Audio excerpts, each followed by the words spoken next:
दोस्तों एक बार फिर से स्वागत है आप सभी का आपके अपने favourite English learning channel scholar English पर। मेरा नाम है दीपिका कुमावत और मैं इस चैनल पर वेरियस कॉम्पिटिटिव एग्जाम्स के लिए इंग्लिश सब्जेक्ट टीच करती हूँ।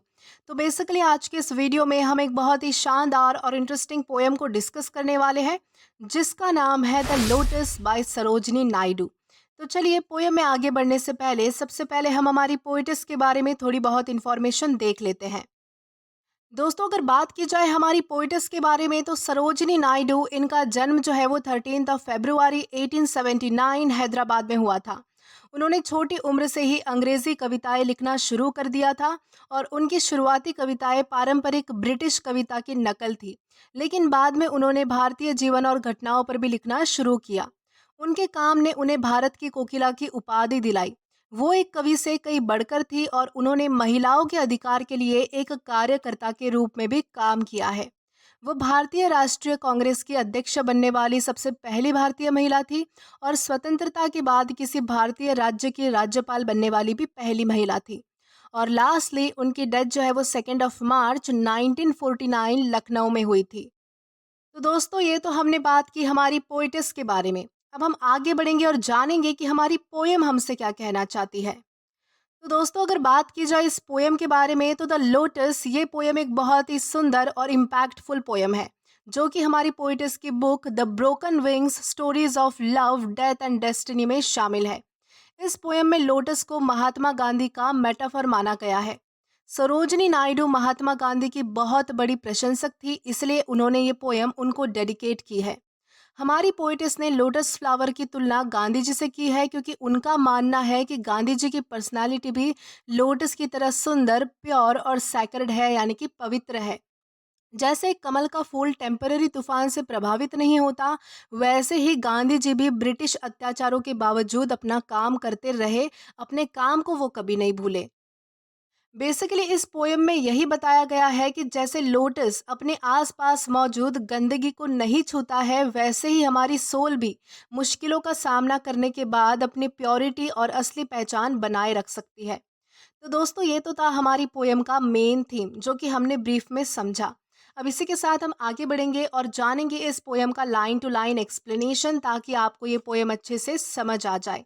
तो चलिए शुरू करते हैं। तो दोस्तों यहाँ पर हमारी सबसे पहली लाइन आती है, O mystic lotus sacred and sublime. तो दोस्तों यहाँ पर हमारी पोइटस कहती है कि हे रहस्यमय फूल तू पवित्र और महान है।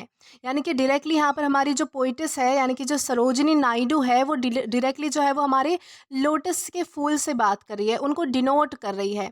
दोस्तों मिस्टिक यानी होता है जिसमें कोई डिवाइन पावर और स्पिरिचुअल मिस्ट्री हो।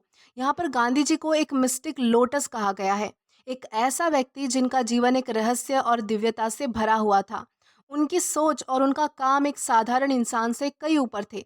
सैक्रेड एंड सबलाइम से यहाँ पर दिखाया गया है कि गांधी जी का जीवन बहुत ही ज़्यादा स्पिरिचुअल और हाई वैल्यूज़ वाला था। देन इसके बाद हमारी अगली लाइन आती है, इन मायरिएट पेटल्ड ग्रेस इन वायोलेट। दोस्तों मायरिएट पेटल का मतलब होता है बहुत सारी पंखुड़ियाँ, यानी कि जो हमारा लोटस फ्लावर है उसकी जो पंखुड़ियाँ होती है, पेटल्स होते हैं, तो उसे हम क्या कहेंगे, मायरिएट पेटल्स, यानी कि बहुत सारी पंखुड़ियाँ। यहाँ पर ये जो मायरिएट पेटल्स है ये बेसिकली क्वालिटीज़ यानी कि गुण को रिप्रेजेंट कर रहा है। किसके गुण? तो गांधी जी के गुण। और इन वायोलेट का मतलब होता है जिसे कभी नष्ट नहीं किया जा सकता, जिसे कभी तोड़ा नहीं जा सकता, बर्बाद नहीं किया जा सकता। तो यहाँ पर बेसिकली क्या बताया गया है, यहाँ पर बताया गया है कि जैसे लोटस के बहुत सारे पेटल्स होते हैं, बहुत सारी पंखुड़ियाँ होती है, वैसे ही गांधी जी के पास भी बहुत सारे गुण थे, यानी कि बहुत सारे जो है वो एट्रीब्यूट्स थे, जैसे कि सत्य, अहिंसा, धैर्य, दया एक्सेट्रा। तो ये सारे जो है वो गांधी जी के गुण थे। और गांधी जी के आदर्श ऐसे थे कि ब्रिटिश अत्याचार भी उनके आदर्शों को तोड़ नहीं सका, यानी कि इनवायोलेट नहीं कर सका। गांधी जी की ये सारी क्वालिटीज़ कभी भी करप्ट नहीं हो सकती या फिर तोड़ी नहीं जा सकती। तो इस तरह से हमारी सेकेंड लाइन का मतलब निकल कर आता है। देन इसके बाद है, supreme over transient storms of tragic fate. यानी कि हमारी पोइटिस कहती है कि तू उन दुख भरे तूफानों से भी ऊपर है जो बस थोड़े समय के लिए आते हैं।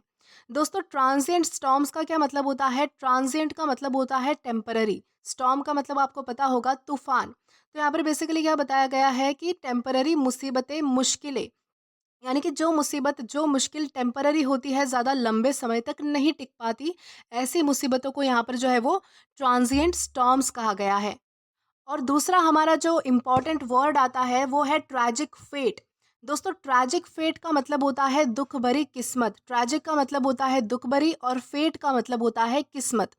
तो यहाँ पर बताने की कोशिश की गई है कि जैसे छोटे से तूफानों से लोटस के फ्लावर पर कोई भी असर नहीं पड़ता है, वैसे ही गांधी जी ने ब्रिटिश ऑपरेशन, जेल, दुख, निंदा सब कुछ झेला है, लेकिन उनके आइडियल्स कभी भी नहीं डगमगाए। वो सब दुख टेम्पररी थे, लेकिन उनका मिशन सुप्रीम था, यानी कि उनका मिशन सबसे ज़्यादा ऊपर था। यानी कि वो जो है वो कभी भी इन सारी टेम्पररी चीज़ों से, टेम्पररी मुश्किलों से, हालातों से अफेक्ट नहीं हुए, ये सब बताने की यहाँ पर कोशिश की गई है। देन हमारी अगली लाइन है deep rooted in the waters of all time. यानी कि हमारी पोइटिस कहती है कि तू समय के हर युग के पानी में अपनी जड़ों के साथ जुड़ा है। अब ऐसा सुनने में तो आपको थोड़ा कॉम्प्लिकेट लग रहा होगा, लेकिन इसे अच्छे से हम जो है वो ब्रेक डाउन करते हैं।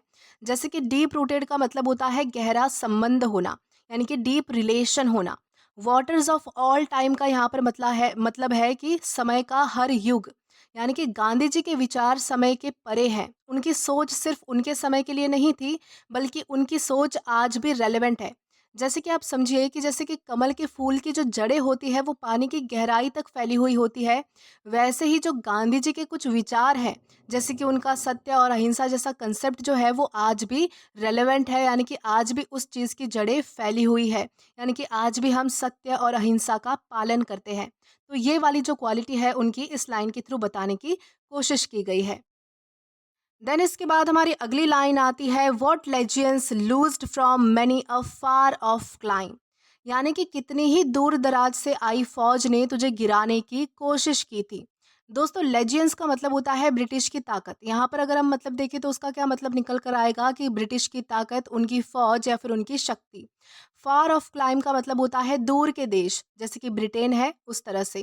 तो यहाँ पर बताया गया है कि ब्रिटिश कॉलोनाइजर्स दुनिया भर से भारत पर राज करने के लिए आए, और गांधी जी जैसे व्यक्ति को उन्होंने सप्रेस करने की, यानी कि दबाने की कोशिश की, कंट्रोल करने की कोशिश की। लेकिन गांधी जी के खिलाफ ब्रिटिशर्स ने अपनी पूरी ताकत लगा दी, लेकिन उनकी मॉरल पावर को कोई हरा नहीं सका। तो यहाँ पर बेसिकली यही कहा गया है कि बहुत ही दूर दूर से, दूर दराज से लोग जो है वो तुझे दबाने के लिए आए, लेकिन असफल हुए। तो इस तरह से यहाँ पर जो है वो बताने की कोशिश की गई है। देन इसके बाद है of wild bee hoards with lips इनसैटिएट।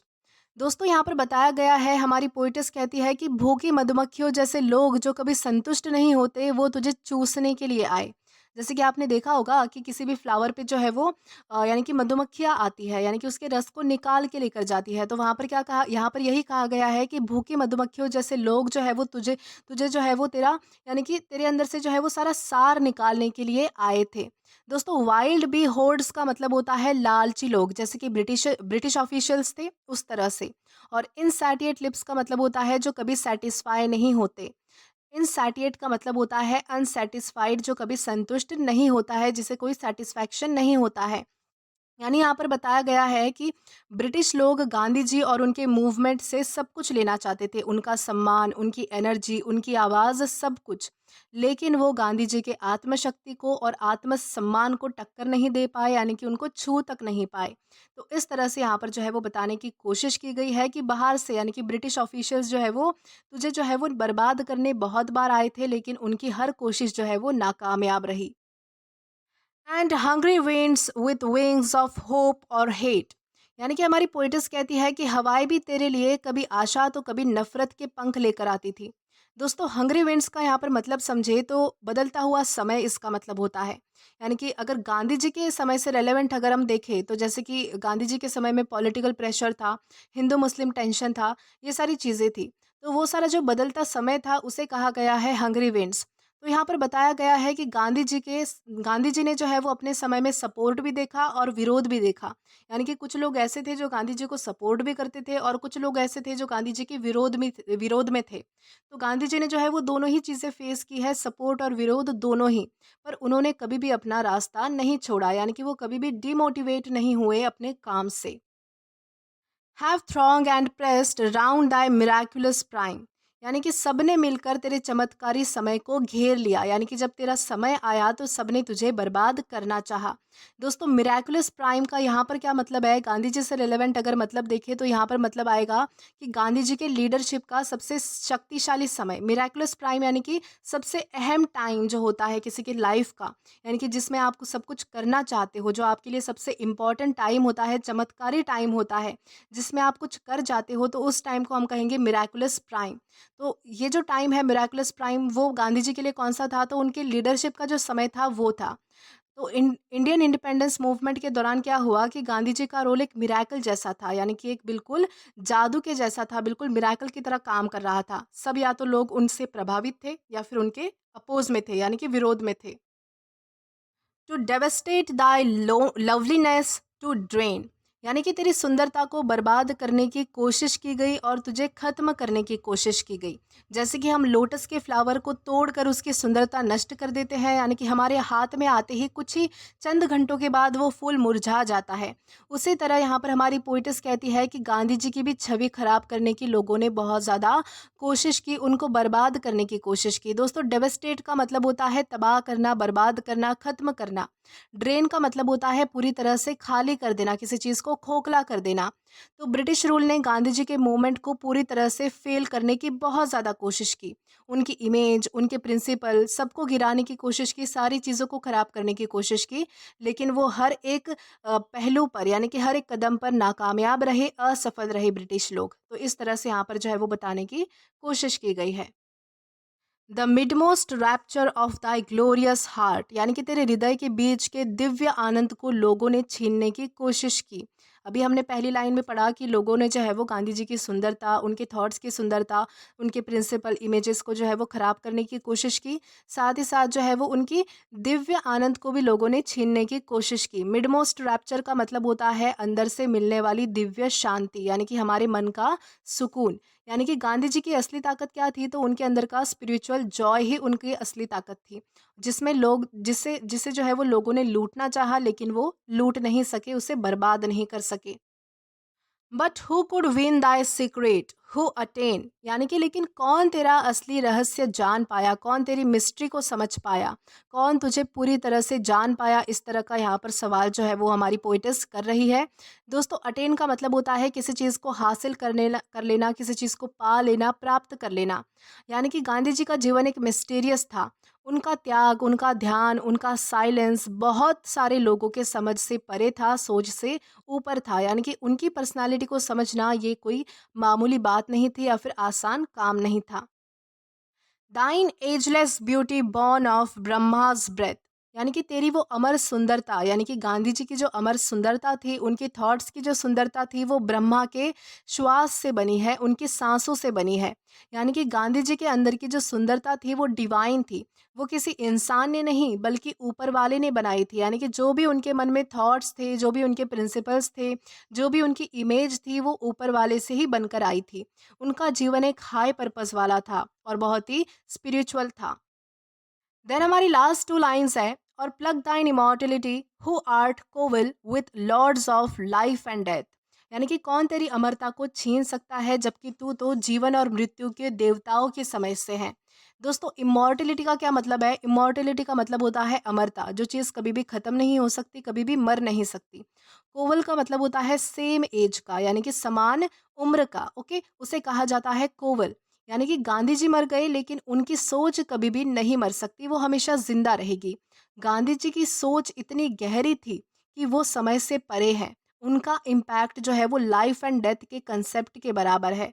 तो इस तरह से यहाँ पर जो है वो बताने की कोशिश की गई है। तो दोस्तों, इसी के साथ हमारी इस पोयम का लाइन टू लाइन एक्सप्लेनेशन यहाँ पर ख़त्म होता है। आई होप आपको अच्छे से पोयम समझ आई हो और पसंद भी आई हो। दोस्तों, अगर आपने अभी तक हमारा टेलीग्राम चैनल ज्वाइन नहीं किया है तो टेलीग्राम पर English with Deepika Kumawat search करके या फिर डिस्क्रिप्शन में दिए गए लिंक के थ्रू डायरेक्ट आप हमारा टेलीग्राम चैनल ज्वाइन कर सकते हैं, ताकि आप कभी भी किसी भी नए आने वाले वीडियो से रिलेटेड कोई भी अपडेट्स को मिस ना करें। और दोस्तों, अगर आपको आज का ये वीडियो पसंद आया है या फिर हेल्पफुल लगा है तो do like this video, subscribe the channel and share as much as you can. और अगर आपने इससे पहले वाले वीडियोस नहीं देखे हैं तो यहाँ पर मैंने एक प्लेलिस्ट प्रोवाइड कर दी है, जहाँ पर आप क्लिक करके वो सभी पहले वाले वीडियोस भी देख सकते हैं और एक्सप्लोर कर सकते हैं। Till then keep learning. Thank you.